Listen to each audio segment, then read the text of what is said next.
नमस्कार मंडळी, स्वागत आहे तुमचं आमच्या चॅनलमध्ये। आवाज महामुंबईचा, शोध बातमीचा, कौल मनाचा।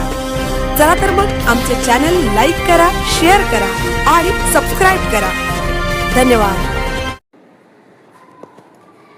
देवकुंड धबधब्यावर 2 पर्यटकांचा बुडून मृतदेह सापडले।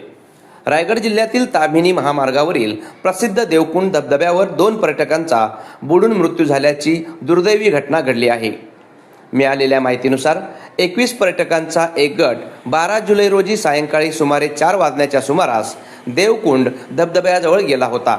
यावेळी गटातील 2 तरुणांचा पाण्यात बुडून मृत्यू झाला। मृतांची नावे विष्णू ढोक, वय अंदाजे 22 वर्षे, मूळ राहणार हिंगोली, सध्या चाकण, पुणे, आणि गोपाल राठोड, वय अंदाजे 23 वर्ष, मूळ राहणार नांदेड, सध्या चाकण, पुणे अशी आहेत। घटनेची माहिती मिळताच शेलार मामा रेस्क्यू टीम घटनास्थळी दाखल झाली।